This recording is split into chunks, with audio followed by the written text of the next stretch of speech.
En Israël, les élections, ça, et le système est système des élections parlementaires. Donc, ce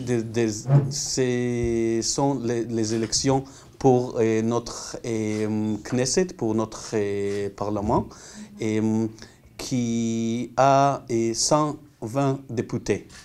Et, après ces élections, tous les partis vont recommander à la présidente qui va être le Premier ministre. Et le Premier ministre doit faire une coalition de 61 députés de la 120 députés. Il y a en Israël 6 millions, 6 millions, 4 électeurs.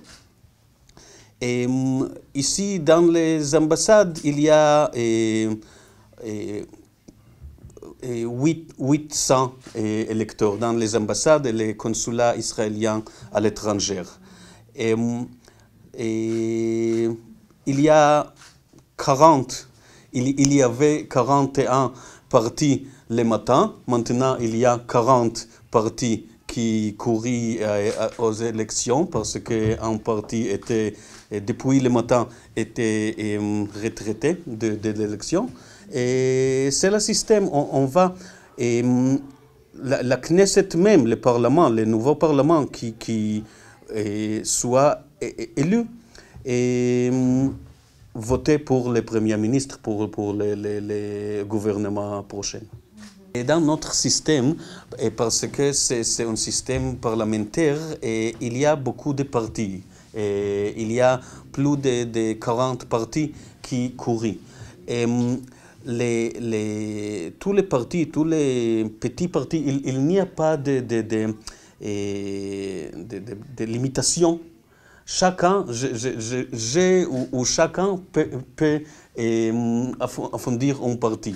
Mais quand les élections en Israël, le 9 avril, sont proches, il y a des partis qui trouvent qu'ils n'ont pas de chance d'entrer dans le Parlement et ils préfèrent de retraiter et dire ces électeurs voter pour les partis qui ont plus de chance d'entrer. C'est naturel, c'est un processus naturel.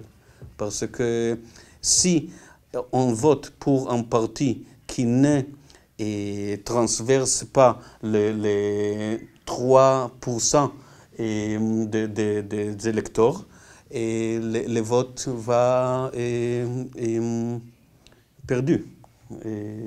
va être perdu. C'est la raison, la même raison.